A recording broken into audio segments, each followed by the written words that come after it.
¿Fue la lectura rápida? ¿No? ¿No la había revisado antes tampoco? ¿Estimada? ¿Alguien?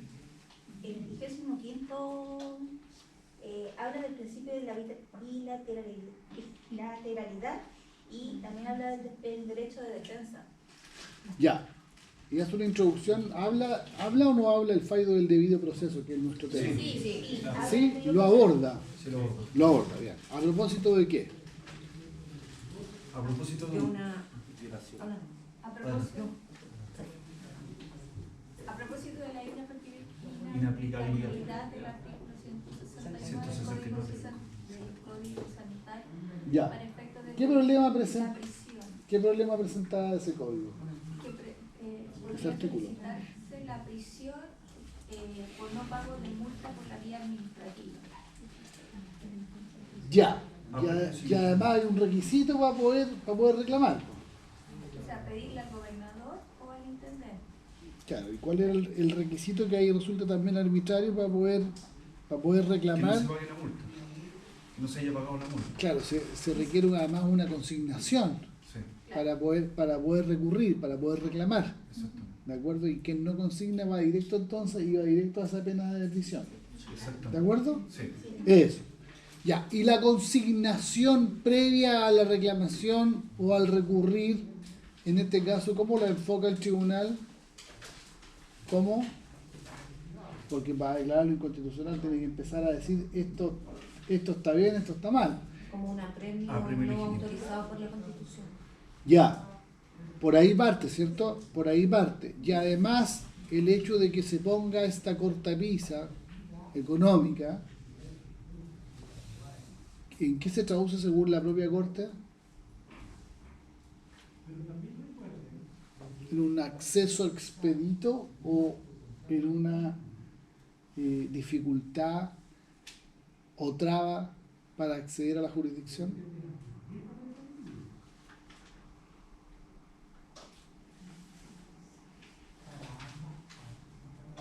Esa exigencia impide el acceso a la jurisdicción. ¿De acuerdo? Lo dice por ahí el fallo. Porque me pone un requisito para poder reclamar, para poder impugnar. ¿De acuerdo? Un requisito meramente económico que si yo no tengo, no puedo hacerlo. ¿De acuerdo? Derecho a la jurisdicción. Cualquier condicionamiento es una privación a ese derecho fundamental, pues del debido proceso, que es el primero, ¿cierto? El más esencial, pues.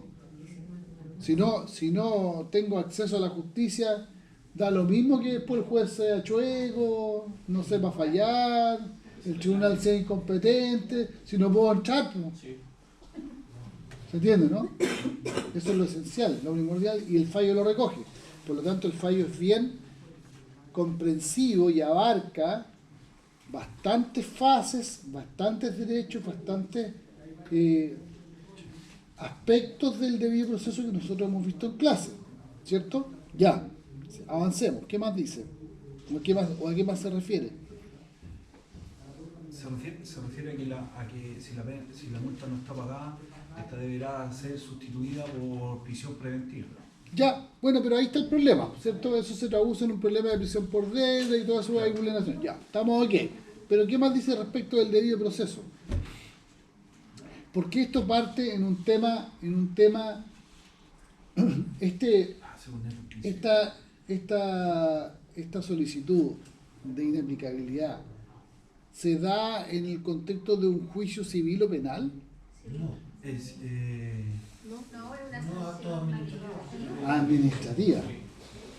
Y si la Corte lo que está, o sea, no la Corte, el Tribunal Constitucional, pero también lo hacen las Cortes, si el Tribunal Constitucional dice que los principios del debido proceso, ¿qué dice? ¿Que son transversales y hay que aplicarlo a todo procedimiento o solamente a los procedimientos judiciales? No, son transversales. Está haciendo lo inverso, po. Está haciendo lo inverso. Y eso confirma que estamos frente a derechos fundamentales, a garantías del debido proceso. Las garantías del debido proceso se aplican a todos los procedimientos en que haya una contienda o haya la afectación de derechos, po. en este caso, sin lugar a duda, hay una afectación de derechos del contribuyente, quien sea, ¿de acuerdo? Del solicitante, del afectado. Bien, eso también es un tema importante, po. ¿Cómo se declara que los principios del debido proceso que nosotros hemos estudiado deben ser aplicados en toda instancia en que se tomen decisiones con consecuencias jurídicas, po?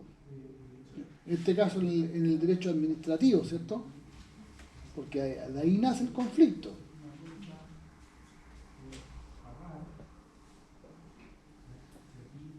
¿Qué más?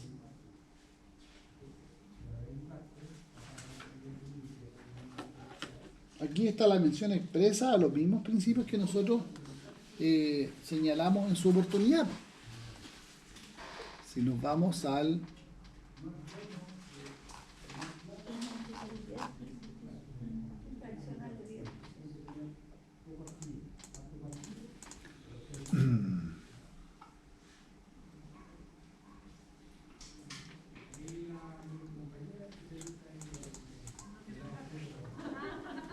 desde el 23º en adelante hace una relación específica de lo que dijimos en clase, de cómo el 19 número 3, ¿cierto?, encarga a la ley la regulación del justo y racional procedimiento, ¿no? ¿Sí o no? Sí, llama la atención cuando habla que en el artículo dice que hay una prohibición de ejercer el legítimo derecho. Claro, en eso se traduce la resolución, pues, por eso que se estima arbitraria y ilegal.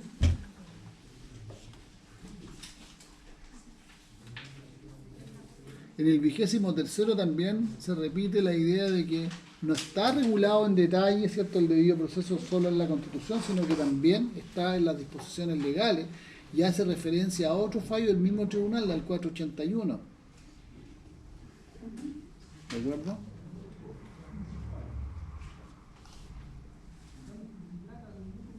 El trato que el imputado Habla de inocente, el trato que no inocente supone del el imputado. ejercicio de jurisdicción. Claro. Claro.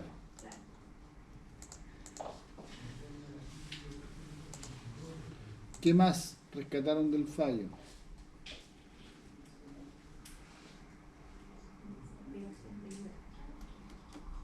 El mismo 23º hace referencia específicamente a los presupuestos mínimos del debido proceso, ¿cierto?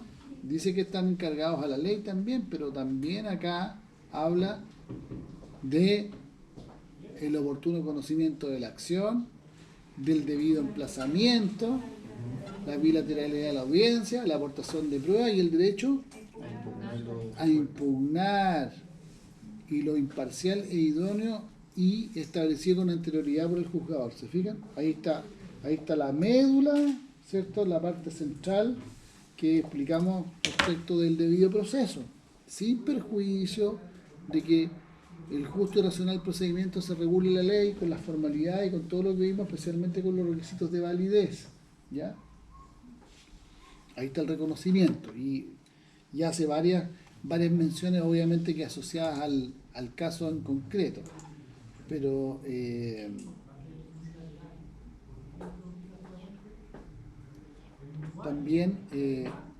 también dice, lo que hace acá es hablar de los principios de orden penal, que los traslada también cuando se trata de aplicar, aunque sea derecho administrativo, se aplican todos los principios del debido proceso, pero si ese derecho administrativo es además derecho administrativo sancionador, a ese se le aplican los principios del debido proceso propios del derecho penal. ¿Se fijan? Que acota eso.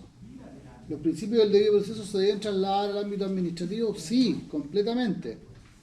Pero si en el ámbito administrativo estamos no solamente en el administrativo regulatorio, sino que en el administrativo sancionador, traslade también para acá los principios del debido proceso en materia penal. Y ahí entra la presunción de inocencia, que no se puede presumir derecho a la responsabilidad penal. Hay una serie de garantías adicionales en materia penal. ¿De acuerdo? Lo importante es que ustedes sepan que ahí también se hacen aplicables cuando se trata de derecho administrativo sancionador. ¿De acuerdo? Porque cuando hay sanción, se van sumando principios que se van aplicando. Cuando se trata de la aplicación de una sanción, que siempre va a tener un monto, en multa, en día, en lo que sea, ahí se suma un principio final, a modo de ejemplo para que se entienda, se suma el principio de proporcionalidad. ¿Se fijan? Porque el tribunal, el jefe del servicio, en el ámbito administrativo, o sea, quien sea el que vaya a imponer esta sanción, siempre va a tener la posibilidad de imponer una sanción dentro de un rango. Y para llegar a la sanción específica va a tener que fundamentar por qué a ese funcionario no lo destituyó, sino que le aplicó una multa o lo suspendió el servicio. Y cuando diga por qué le aplicó una sanción en tal medida, lo que vamos a testear ahí es la proporcionalidad. Porque si el funcionario cometió una falta leve y el superior jerárquico que le tenía gana le aplica una destitución, vamos a tener un problema de proporcionalidad, ¿o no? Sí. Sí. ¿Quién dijo no? Se le chispoteó. Sí, estaba pensando. Se le chispoteó. En un caso. Eso es para los más viejos nomás que veíamos el Chavo, ¿cierto? Estaba pensando Claro. en la proporción. Yo los llamo de nuevo, a propósito de varias salidas así como rápidas al escenario, yo los llamo que tomen aire, lean, piensen y luego marquen, ¿ya? Sin ansiedad. Profesor, ¿qué es lo que es el jus Punitivo. No sé. El derecho a sancionar que tiene el Estado, el jus puniendi, la penalidad, aplicar penas, que solo lo tiene el Estado, que es una manifestación más de esta sustracción de la resolución, porque el conflicto, porque cuando un sujeto comete un delito, hay un conflicto jurídico de relevancia intersubjetivo, claro, sí lo hay.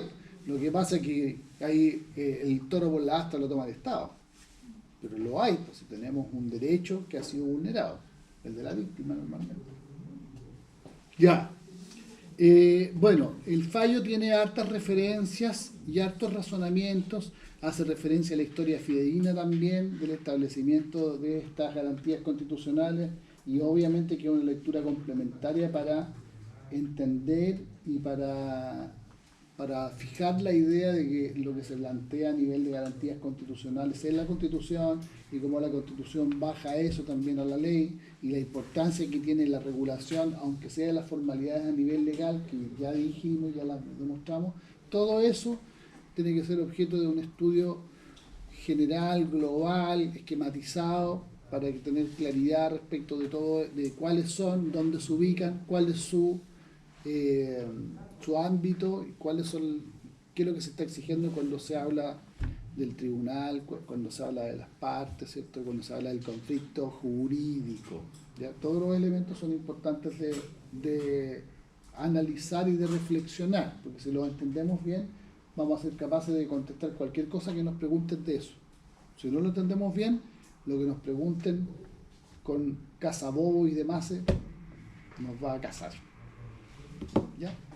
El martes entonces vamos a hacer una sesión de exposiciones de los grupos de las tres unidades que tenemos y vamos a hacer preguntas, ¿de acuerdo? Vamos a hacer preguntas de toda la materia para que ustedes se autofabriquen una especie de cuestionario y vayan aterrizando las ideas y tengan martes y miércoles ya va a ir cerrando el estudio y el jueves puedan tener un desempeño exitoso. ¿Ya? Nos vemos entonces el martes.